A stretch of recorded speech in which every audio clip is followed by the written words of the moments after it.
Okay.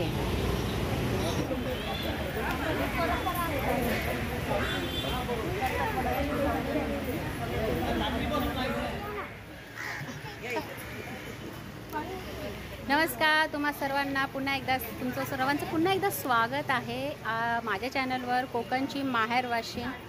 आणि सर्वात प्रथम तुम्हाला मी वटसावित्रीच्या खूप शुभेच्छा देते. जसं की तुम्ही बघताय की सगळ्या महिला आलेल्या आहेत, अगदी नटून थटून आलेल्या आहेत. आणि आजींचं तर मला खूपच भारी. आजी तुमचं वय काय? 75 वय आहे. आणि आजी या वयामध्ये सुद्धा खूप अशा छान सुंदर दिसत आहेत. वडाला पूजायला आलेल्या आहेत त्या.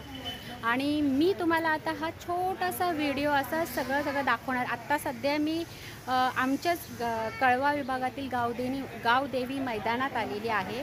आणि इथे बायका वडाला पूजत आहे. तर इथून आपला हा व्हिडिओ स्टार्ट होते. अजून आपल्याला बरंचसं काय पुढे पाहायचं आहे.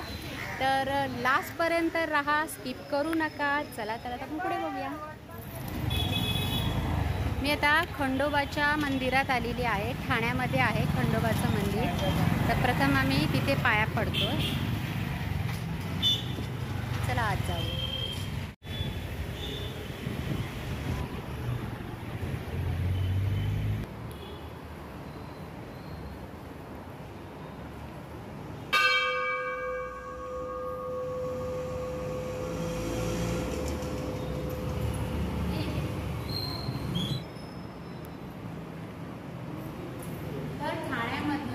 हे असं एक प्रसिद्ध असं खंडोबाचं मंदिर आहे. मी पहिल्यांदाच या मंदिरामध्ये आले आहे. खूप दिवसापासूनची माझी इच्छा होती.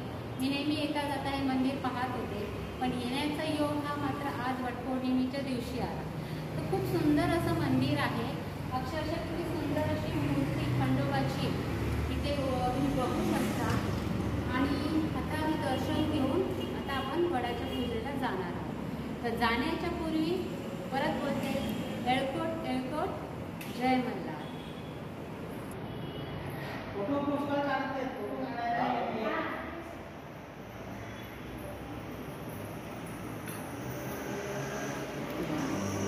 खूप सुंदर असे मंदिर आहे हे खंडोबाचं. इथं हळद ठेवलेली आहे. आणि आता मी इथे तुम्हाला खंडोबाची मूर्ती आहे. पण खंडोबा म्हणजे युद्ध चालू झाले असं दाखवलं जाते. धनगराच्या घरी पांडुला घेऊन आला. अच्छा. मोठे आले पाठीमागं, तिथे भाऊ येते दोघं जण. अच्छा, हे भाऊ दाखवले. हा. अच्छा. हा, भाऊ येते दोघं जण म्हणजे. आणि ह्या बाणू देवी आहे. धनगराची बाणू येते. खंडोबा आहे. खंडोबा तर बाणाला घेऊन खंडोबा गडावर चालला. अच्छा. आणि मग त्यांनी अडवलं. आणि म्हणून ते हे झालेलं आहे. आणि हे बाळाच्या भावाला पोटात मारले. अच्छा. बाणू देवींनी आपल्या भावाला मारलं म्हणजे मारून पोटात घुसला, जखम केली. अच्छा. बघितलं तुम्ही की असं एक सुंदर असं त्या मूर्ती आहे की जेव्हा खंडोबा आपले देव बाणूदेवीला घेऊन जात होते गडावर, तेव्हा बाणूदेवींच्या जे 2 भाऊ होते त्यांनी अडवलं खंडोबा देवाला. आणि तेव्हाचं हे थोडं ते भांडण दृश्य दाखवलेलं आहे. आणि त्यामध्ये बाणाई देवीने आपल्या भावाला थोडंसं भाला मारलेला आहे, थोडीशी जखम केलेली आहे. असं ते एक पूर्ण सुंदर असं काय म्हणतात त्याला मूर्ती अशी तयार केलेली आहे. चला तर मग आता आपण दर्शन घेतलं आहे आणि आता निघूया.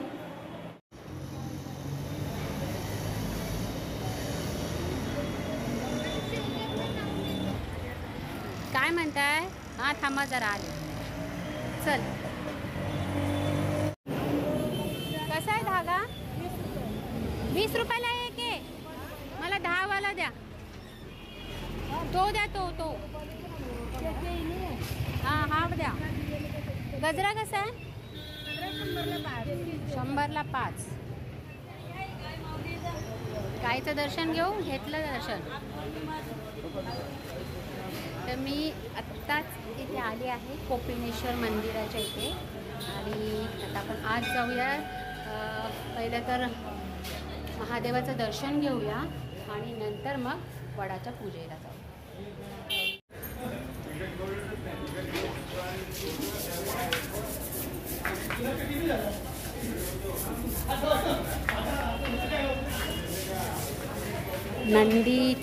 नंदी देवाची साफसफाई चाललेली आहे आणि इकडे आहे महादेवांचं मंदिर. खूप पुराणं असं मंदिर आहे. आता ते रिडेव्हलपमेंट होतं आहे, म्हणजे चालू आहे काम त्याचं.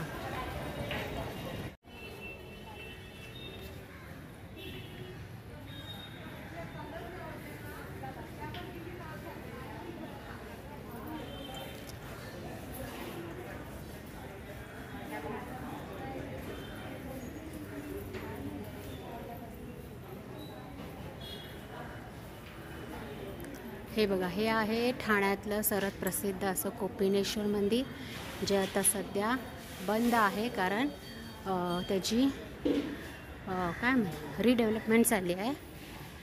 मंदिर पुन्हा बांधायचं चाललं आहे. गणपती बाप्पा मोरया.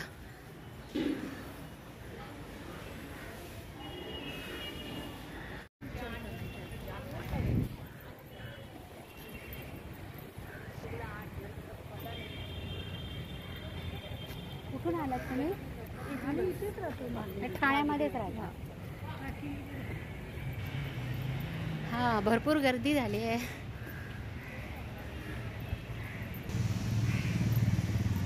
तर आता तुम्ही बघू शकताय, बघा माझ्या पाठीमागे भरपूर बायका अशा नटून थटून आलेल्या आहेत आणि पावसाने उत्तम साथ दिलेली आहे.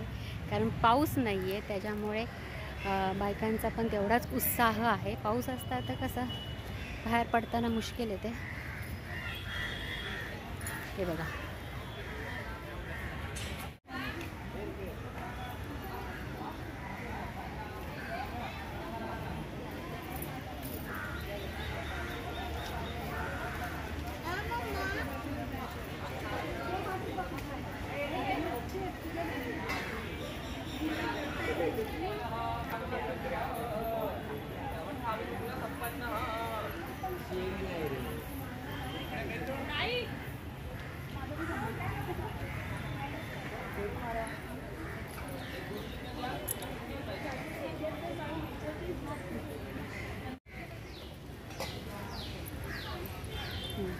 चला.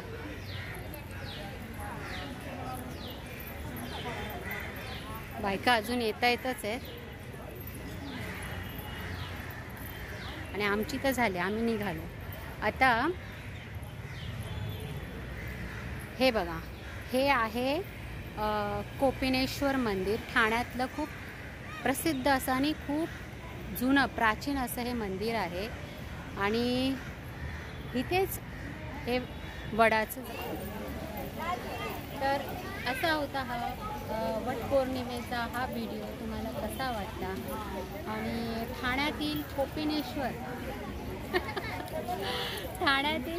कोपिनेश्वर मंदिरातील हा खूप प्राचीन असा वड आहे, जिथे ज्या वडाने कित्येक पिढ्या वटपौर्णिमेचा हा सण पाहिलेला आहे आणि त्याची साक्ष हा वड देत आहे. आणि आम्ही पण आज तिथेच आलेलो आहोत वड पूजायला वटपौर्णिमेच्या निमित्ताने.